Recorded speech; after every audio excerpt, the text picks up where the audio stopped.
باقی 3 نکاح بڑے سادہ کیے، حضرت فاطمہ کا نکاح بڑے دھوم دھام سے کیا۔ ان کا رشتہ لے کر صدیق آئے، یا رسول اللہ میں خواہش مند ہوں، آپ چپ رہے۔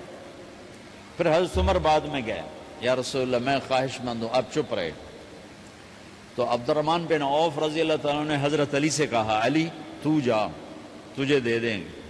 وہ کہنے لگے میں تو بہت غریب ہوں، مجھے کہاں دیں گے؟ حضرت علی کا ذاتی گھر بھی نہیں تھا، کسی سے ایک کوٹھا مانگ کے اس میں رہ رہے تھے مدینہ میں۔ کہا نہیں تو جا جا۔ تو یہ مسجد میں پہنچے، اللہ کے نبی کو دیکھا تو ایسا روب طاری ہوا کہ بولے ہی کچھ نہیں۔ اللہ کے نبی کو تو پتا ہے کہ کیا ہے اور کس لیے ہے۔ تو آپ نے کہا علی کیسے آئے؟ چپ۔ کہا لگتا ہے فاطمہ کے رشتے کے لیے آئے ہو؟ کہا جی ہاں۔ تو آپ نے کہا انشاءاللہ، اتنا کہا انشاءاللہ، اور چپ ہو گئے۔ تو حضرت علی چپ کر کے اٹھ کے باہر آ گئے، صحابہ باہر کھڑے ہوئے تھے۔ تو کہنے لگے یار دیکھا نا، میں تمہیں پہلے ہی کہتا تھا مجھے نہ بھیجو، انکار ہو گیا، بولے ہی کچھ نہیں۔ تو حضرت عبد الرحمن بن عوف کہنے لگے جنہوں نے بھیجا تھا وہ کچھ تو کہا ہوگا، کہ بس انشاءاللہ کہا۔ کہا تو اللہ کے بندے ہاں ہو گئی، نبی کی انشاءاللہ ہاں ہوتی ہے، یہ ہاں کیوں نہیں کی؟ سبحان اللہ، اللہ اکبر، یہ ہاں کیوں نہیں کی؟ گھر گئے، فاطمہ علی کا رشتہ آیا ہے کر دوں، اس لیے ہاں نہیں کی۔ ہم تو بیٹیوں سے پوچھتے ہی نہیں، عیب سمجھتے ہیں بیٹیوں سے پوچھنا۔ جی میں گاں نو بن چھڑیا قلعے نال، ایویں اسی دیاں نو بن چھڑنے قلعے نال۔ مجھے ایک اپنی مطلب برادری لیول کے ایک خاتون کا فون آیا کہ مولانا پڑھایا مجھے لاہور میں اچھے کالجوں میں، اور میری منگنی کرتے وقت مجھ سے پوچھا ہی نہیں، اور ایک شرابی سے منگنی کر کے مجھے اطلاع دی اسی تیری منگنی کر چھڑی ہے، فلانی تاریخ نو تیرا نکاح بھی ہونا ہے۔ مجھے آج تک گلہ ہے، پوچھ لیتے۔ اگر نہیں پوچھا تھا چلو میں انہاں ساڑھے پنجاب وچ کوئی نہیں پوچھ دے، گاں موج دی طرح ٹور چھڑ دین، تو چلو اتنا تو ویکھ لیں دے بھی کم از کم شراب تا نہ پیندا۔ ایک شرابی نال میرا نکاح کر چھڑ، ساری زندگی اڈیاں رگڑ رگڑ میری گزر گئی۔ علی جیسا رشتہ آیا ہو تو اوپر سے حکم بھی آ چکا ہو کہ علی کو ہی دینا ہے، تو پھر آپ فاطمہ سے پوچھیں فاطمہ تیرا رشتہ آیا ہے علی کا کر دوں؟ حضرت فاطمہ نے ہاں کی تو پھر مسجد تشریف لائے۔ یہ آپ کو معاشرت سکھائی جا رہی کہ بیٹیوں سے بھی پوچھو، زندگی انہوں نے گزارنی ہے، تم نے تو نہیں گزارنی۔ بس میری غیرت دا سوال ہے، میں اتنا ہی کرنا نہیں تھا بیٹھی رہے۔ میری اپنی فیملی میں اتنی عورتیں بوڑھی ہو کے قبروں میں چلی گئیں، بس اتنا ہی کرنا نہیں کرنا تھا بیٹھی رہے، وہ بیٹھی رہ گئیں۔ یہ ظلم و ستم ہے جو تمہاری عدالت میں بھی نہیں آتا، کوئی کیس بھی نہیں ہوتا، لیکن اللہ کی عدالت میں کیس درج ہو چکا ہے کہ میرے نبی نے علی جیسے داماد کے لیے بھی پہلے پوچھا، حالانکہ اشارہ ہو چکا ہے۔ ابھی بتاتا ہوں میں۔ فاطمہ بیٹی علی کا رشتہ ہے کر دوں؟ انہوں نے کہا کر دیں۔ پھر کہا بلاؤ۔ پھر علی آئے، کہا علی جمع کرو لوگوں کو۔ مسجد ساری بھر گئی تو آپ ممبر پر تشریف فرما ہوئے۔ حضرت علی کو ایسے سامنے بٹھایا، کہا لوگوں مجھے جبریل اللہ کی طرف سے پیغام دینے آئے ہیں کہ میں اپنی بیٹی فاطمہ کا نکاح علی کے ساتھ کر دوں۔ آسمان سے وحی بھی آئی ہو اور پھر بھی پوچھا جائے، یہ میرے نبی کی معاشرت ہے۔ ہم تو پوچھنا عیب سمجھتے اور اسے ذلت سمجھتے ہیں۔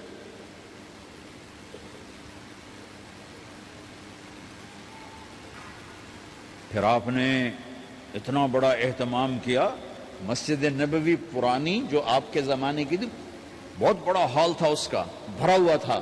آپ نے سب کو شہد کا شربت پلایا، خود نکاح پڑھایا، نکاح کا خطبہ پڑھ کیا، پھر کہا علی میں نے فاطمہ بنت محمد کو 400 درم مہر کے عوض تمہارے نکاح میں دیا، تو نے قبول کیا؟ انہوں نے کہا جی میں نے قبول کیا، اور سجدے میں چلے گئے اور زور سے دعا مانگی، رب اوزعنی ان اشکر نعمتک التی انعمت علی وعلی والدی وان اعمل صالحا ترضاہ واصلح لی فی ذریتی انی تبت الیک واننی من المسلمین. میرے نبی نے کہا آمین، زور سے کہا آمین.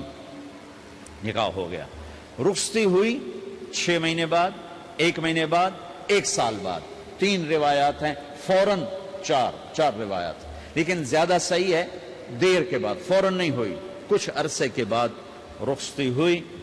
حضرت عقیل آپ کے بھائی وہ کہنے لگے علی اب رخصتی ہو جانی چاہیے.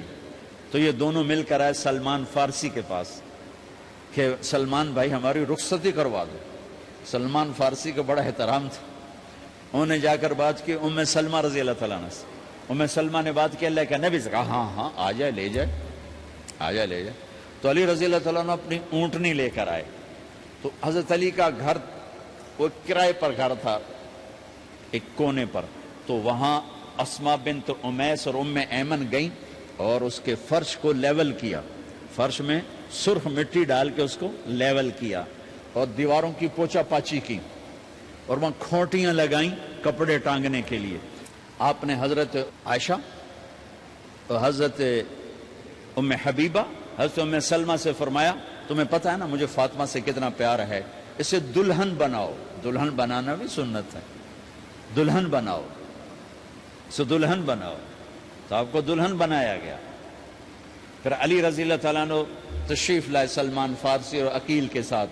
اونٹنی کو دروازے پر بٹھایا تو آپ نے علی کا ہاتھ پکڑا، اندر تشریف لے گئے اور فاطمہ کا ہاتھ پکڑ کے علی کے ہاتھ میں دیا اور کہا بیٹی مجھے اپنے خاندان میں جو سب سے زیادہ محبوب تھا میں نے تیرا ہاتھ اس کے ہاتھ میں دیا ہے. پھر کہا علی تجھے نبی کی بیٹی مبارک، نبی کی بیٹی مبارک. پھر آپ نے سے پیالے میں پانی منگوایا اور اس میں آخری 2 سورتیں پڑھ کے دم بھی کیا، تھوک بھی ڈالا. پھر اس میں سے انگلیاں ڈال کے ان کے سینے پر چھڑکا کہ دونوں پی لو، دونوں کو پلایا. پھر باہر تک چھوڑنے آئے. حضرت علی نے آپ کو اونٹنی پہ بٹھایا. آپ نے 2 عورتوں کو ساتھ بھیجا، ام ایمن اور اسما بنت عمیس. یہ چھوٹی سی بارات جا کر علی کے گھر اتری اور آپ نے حضرت علی سے فرمایا کہ میں عشاء پڑھ کے آؤں گا، میرا انتظار کرنا ہے. تو عشاء کی نماز کے بعد آپ تشریف لے گئے. آپ نے دوبارہ پیالے میں پانی منگوایا اور اس پر آخری 2 سورتیں پڑھ کے دم کیا. پھر ان کے سینے پر چھڑکا، یہاں بازوؤں پر چھڑکا اور کمر پر چھڑکا اور دعا دی اللہم اسد جدہما وجمع شملہما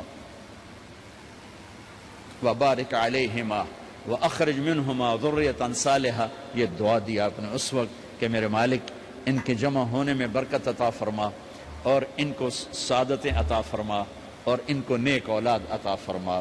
یوں میرے نبی نے اپنی بیٹی کو رخصت فرمایا. اگلے دن آپ نے حضرت علی کو بلا کے فرمایا علی ولیمہ بھی کرنا ہے.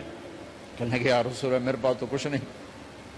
تو آپ نے کہا تو سعد بن ابی وقاص کہنے لگے یا رسول اللہ میرے پاس ایک چھترا کھڑا ہے، چھترا لاؤ. ذبح کیا گیا. آپ نے اس میں چھوارے ڈلوائے، قورمہ بنوایا، قورمہ. اور اپنی طرف سے حضرت علی کو پیسے دیے کہ جاؤ چھوارے، گھی، شہد خرید کے لاؤ. تو علی رضی اللہ تعالیٰ نے 5 درم کے چھوارے خریدے اور 3 درم کا شہد خریدا اور 1 درم کا گھی خریدا. 9 درم تھے ٹوٹل. تو آپ نے کافی سارا آ گیا تو چھواروں کی گٹھلیاں نکلوا کے ان کو پسوایا، پھر شہد اور گھی میں ملایا اور ایک سویٹ ڈش تیار کی اور اس کو حضرت علی کے ولیمے میں آپ نے اپنی طرف سے پیش کیا. تو اس دن تازہ روٹی جو کی پکائی گئی اور دیگ پر میرے نبی خود بیٹھے کھانا کھلانے، تقسیم کرنے خود بیٹھے. اب ایک چھترا ہے، 14 کلو گوشت ہے، 15 کلو، تو 50 آدمی کھا لیں گے. آپ نے کہا سارے مدینے کو دعوت ہے، سارے مدینے والے جتنے بھی آئے اور میرے نبی خود دیگ سے نکال کے کھلاتے رہے. سارا مدینہ ولیمہ فاطمہ کا کھا گیا اور دیگ بھری پڑی تھی.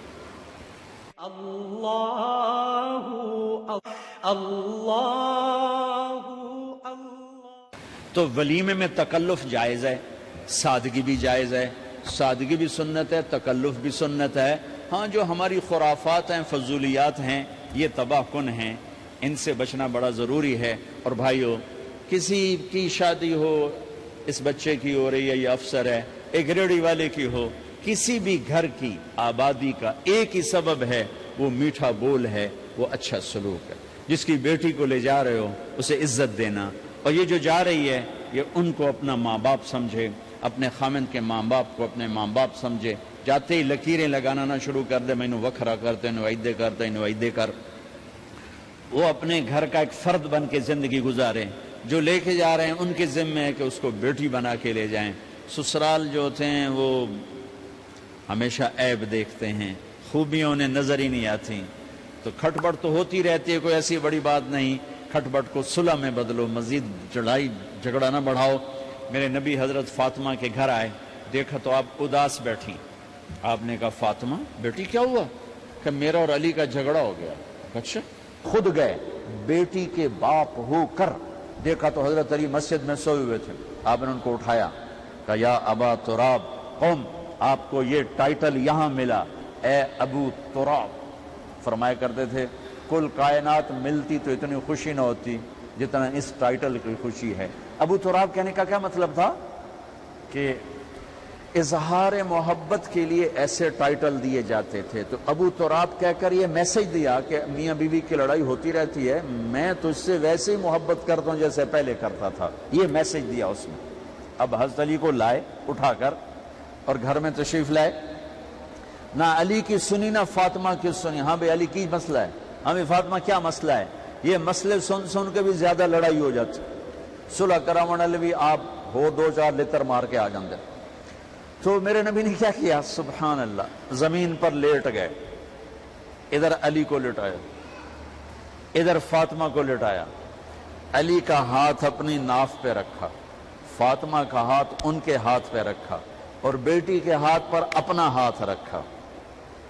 پھر فرمایا کہو ہماری صلح ہو گئی، علی کہو، فاطمہ کہو، دونوں نے کہا ہماری صلح ہو گئی۔ آپ اٹھے، خوش خوش باہر آئے، چہرہ ایسے گلاب کے پھول کی طرح۔ صحابہ نے عرض کی یا رسول اللہ آج آپ بڑے خوش نظر آ رہے ہیں۔ فرمایا علی و فاطمہ کی صلح کرا کے آ رہا ہو۔